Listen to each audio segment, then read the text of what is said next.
Madame la ministre, on vous a vu délivrer un discours fort pour le renouveau de l'Afrique, mais surtout les jeunes à être engagés sur l'entrepreneuriat. Oui, je suis venue ce matin pour encourager les promoteurs, les initiateurs, les fondateurs de Business Africa qui ont pris deux responsabilités. La première, c'est celle-là d'abord qui consiste à parler à l'Afrique à partir de sa diaspora. Je pense que c'est quelque chose d'extrêmement important que nous devons soutenir. La deuxième chose, c'est après 2 éditions en France, de choisir la terre du Sénégal pour accueillir la 3e édition. Je pense qu'il était de notre devoir et de notre responsabilité de venir symboliquement les soutenir. Alors je suis venue leur apporter le message d'encouragement, de soutien du président Macky Sall. Mais également, j'ai voulu, par ma modeste petite expérience, leur livrer de ce que je sais du monde de l'entreprise. Je pense que c'était juste un viatique que je voulais partager avec eux à partir de mon expérience propre pour leur dire, comme je l'ai dit tout à l'heure dans mes propos, pour leur dire d'avoir la volonté d'entreprendre et de ne jamais renoncer, d'avoir l'endurance de la persévérance et de ne jamais se décourager, d'avoir surtout le courage de faire les choses et de ne jamais avoir peur, ni de soi-même, ni des autres, ni du ridicule, ni du qu'en dira-t-on.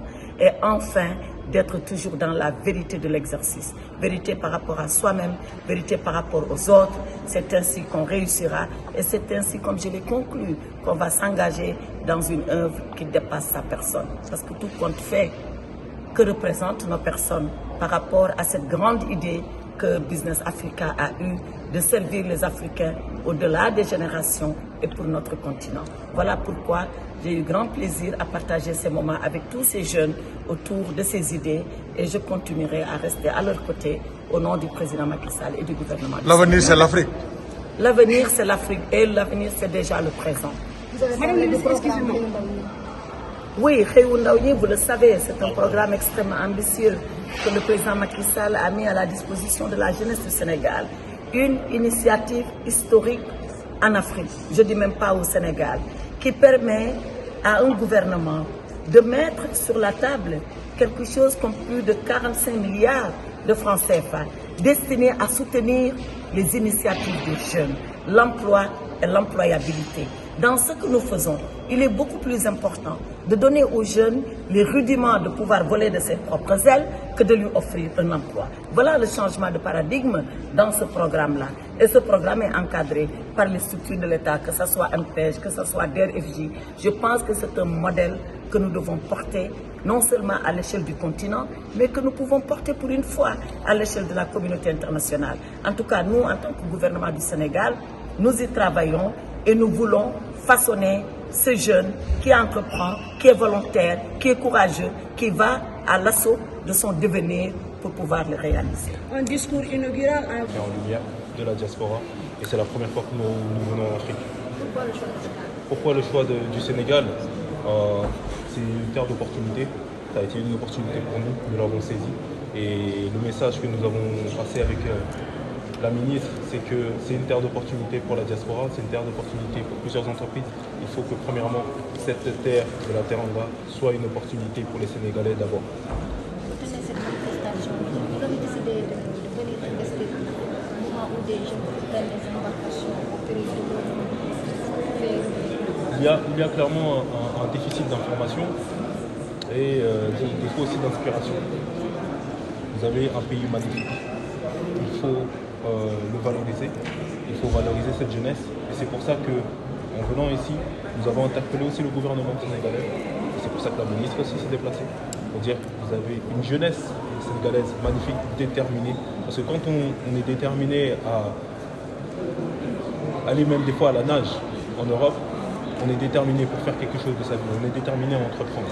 La chose est qu'il faut que cette détermination à entreprendre soit dans l'intérêt des Sénégalais et soit au Sénégal elle-même, en Afrique même.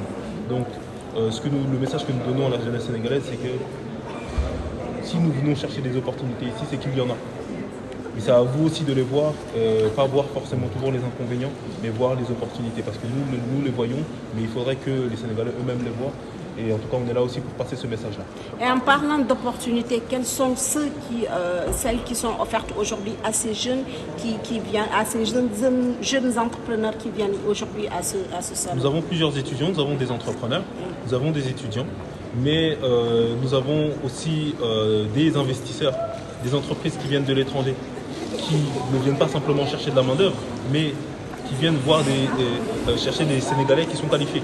Aujourd'hui, vous avez un tas d'opportunités et d'universités sénégalaises qui forment des jeunes Sénégalais. Aujourd'hui, les jeunes Sénégalais sont formés pour affronter les défis entrepreneuriaux, les défis de l'emploi qui se dressent devant eux.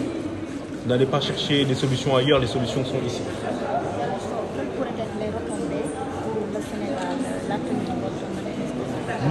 Nous avons déjà conclu quelques partenariats avec les universités sénégalaises. Donc quand nous parlons de panafricanisme S'il vous plaît. utile, il est important d'être dans l'action. C'est bien d'avoir des discours. C'est pour ça qu'avec la ministre, nous allons poursuivre notre travail. Avoir des discours, c'est bien. Mais quand on revient en tant que diaspora, on doit revenir avec beaucoup d'humilité, mais être prêt à travailler. Et c'est ce que nous voulons faire. Quelle appréciation faites-vous de ce qui se passe en Tunisie, où des subsahariens sont déclarés personnes non grave? Est-ce que vous comprenez ça? C'est une situation qu'on a déjà connue au Maroc. C'est une situation qu'on a déjà connue en Algérie. C'est triste. Quand on parle de panafricanisme, on parle de l'Afrique de manière générale, les subsahariens avec le Maghreb. Maintenant, il faut avoir aussi un discours fort. Nous sommes des Africains, oui, nous sommes des Noirs. Et si certains ne veulent pas travailler avec nous, qu'ils le déclarent clairement. Nous n'avons pas besoin de travailler forcément toujours avec les autres. S'ils veulent travailler avec nous, on travaille ensemble. Mais s'ils veulent nous accueillir comme ça chez eux, eh ben, on sera obligé à un moment donné, par fierté, d'appliquer la réciprocité. Et quelles sont vos attentes par rapport à ce salon?